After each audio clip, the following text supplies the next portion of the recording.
It's a perfect time for a visit from our great friend, ESPN NFL and college football analyst Booger McFarland. And Boog, we're going to start with, of course, tonight's game, 49ers, Rams, the vaunted and maybe even impressive NFC West. What are you looking for in this game? Well, it's a couple of things. Number one, the 49ers are really, really banged up. Mac Jones is going to start. You got no George Kittle. How are they going to perform without some of their top weapons? I think Kyle Shanahan is going to have to do one of his most masterful coaching jobs just to get this team to compete. And then on the other side, I think this will be a welcoming party for America to see who I think is a top 5 receiver, and that's Puka Nacua. Like, we talk about Jamar Chase and Justin Jefferson, and we talk about all the great receivers. How many times do we mention Puka Nacua? He deserves to be mentioned, and I think he gets his spotlight tonight. Amazon Prime, it's going to be a national game. Everybody's going to get to see what I think is a top 5 receiver, and his name is Puka Nacua. If you've never heard of him, tune in and watch him. He's going to do it a little bit differently. He's going to run reverses. He's going to run every route on the route tree. And here's the thing I love about him, Wilbon. He's a physical dude. He could have played for the 85 Bears. Wow, 85 Bears. That's high praise right there. Let me ask you about another team in the NFC. The Packers, Booger, they looked so good early on with Micah Parsons. Now they're 2-2. Why has Green Bay's defense fallen off? See, that's kind of a trick question there, Frank, because you would think they've fallen off. Think about this. Aside from the Cowboy game, they're giving up 13 points a game, which is absolutely outstanding. I think in the Dallas game, they ran into a hot quarterback in Dak Prescott. Dak Prescott is on fire. He's playing the game at a high level. He's not only going to do what he did to the Green Bay Packers, I think he's going to do it to a lot of other teams. That's how good Dak Prescott is playing. But I don't think anything is wrong with the Packer defense. I think giving up 13 points a game, if they do that all season long, they're going to be mentioned right there with the 85 Bears. I think on the back end, if they can tighten up the coverage just a little bit, those pass rushers up front are really close. Micah Parsons was all over Dak Prescott. He was a half a second away. Rashawn Gary, and Van Ness, those guys are going to be right there. I think we're going to see this defense continue to dominate because when they don't play a guy who's on fire like Dak Prescott, they've been pretty good this year so far, giving up only 13 points a game. All right, the Browns quarterback situation is something we've been talking about for months. They've decided to go with Dillon Gabriel against the Vikings. The Vikings have Brian Flores, terrific defensive coordinator. What do you make of that decision by the Cleveland Browns? I like it. I mean, who are we going to wait around for, like the little rascals? Like, this is pro football. It doesn't matter who the coordinator is on the other side. You got to go against somebody. So I get it. Brian Flores is tough. But think about this. Guess what? Jackson Dart made his appearance in his debut against Jim Harbaugh and the mighty Charger defense. How did Jackson Dart do?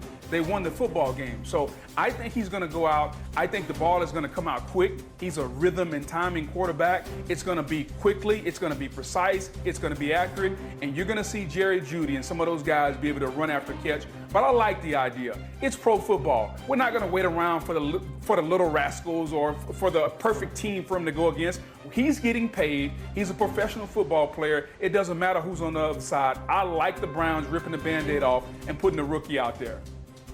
All right, Booger, we're not going to let you get away without going to college football. I gave you a shout out earlier this week because I was stupid wrong to suggest that Georgia was going to thrash Alabama, couldn't beat them at all, and you got it right, and you were certain about it. So I'm going to stay with Alabama and ask you if the Tide should be on upset alert against a Vanderbilt team, which stunningly they have sort of struggled against, and what you think will happen also in Florida State, Miami. I'm going to put this one right in your wheelhouse, Wilbon. Years ago, they asked Charles Barkley what he thought about Angola, and he simply said, I don't know much about Angola, but Angola in trouble. I think Vanderbilt is going to be in trouble for two things. Number one, I think what happened last year in Nashville when the Commodores upset Vanderbilt, I think that's going to get Alabama's attention. And number two, they're going to be at home. This game is not on the road. And so I think Alabama is going to be out to prove a point. I think we thought the demise of Alabama after they lost to Florida State, that's been over-exaggerated. They came back, they beat Georgia. I think everything is all right in Tuscaloosa, and I think they beat the Vanderbilt Commodores by 14 plus. As far as the Seminoles and the Hurricanes, I think Miami could be in trouble. I think Florida State has this young quarterback. His name is Thomas Castellanos. And if you remember in the offseason, He told us, hey, Alabama doesn't have Nick Saban to save him, and they went out and beat the Crimson Tide. I think you're looking at a situation where this quarterback is going to bring some gravitas to the table. Like, he's going to get this team ready to go. They're at home again. Miami's going on the road. And let's be honest, I'm not as big a believer in Carson Beck as most people. I think Florida State keeps this game closer than most people think. And if Thomas Castellanos can make a couple of plays down the stretch, Florida State can pull not only one upset, but this will be the second upset in Doak Campbell Stadium. Wow. I learned my lesson. I'm not going against you again, Bug. I will tell you this as we wrap up. I'm old enough to have been sitting in the audience that day 33 years ago when Charles Barkley uttered that famous line about Angola. Booger, thanks, man. We appreciate it. Wow, anytime, man. Appreciate it, guys. We'll take one last break, but coming up, 5th birthday, Glenn Anderson. We all recognize Oilers legends Wayne Gretzky, Mark Messier, Grant Fuhr, and Yari Curry. But how about a little love for their fellow Hall of Famer Anderson? He won 6 cups, 5 with Edmonton, 1 with the Rangers. Anderson was a 4-time All-Star, scoring 498 goals, Frank, in the regular season, another 93 in the playoffs. Wow. Hey, the one that he won with the Rangers, they were basically the New York Oilers. You had Esa Tikkanen on that team, Craig McTavish, Kevin Lowe, Messier. Unbelievable. What a career Glenn Anderson had, though. Incredible player. Happy anniversary, Bucky Dent. Yeah. On this day 47 years ago, Dent hit the 3-run homer over the monster to help the Yankees beat the Red Sox in a tiebreaker game, earning him the nickname throughout New England of Bucky Bleepin' Dent. That home run was only Dent's 5th that season, and he hit just 40 over his 12-year career.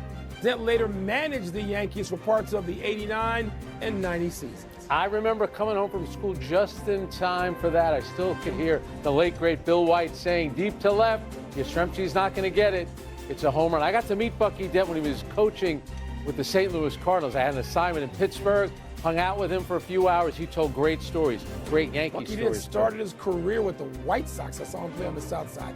Happy trails to the Angels managerial opening.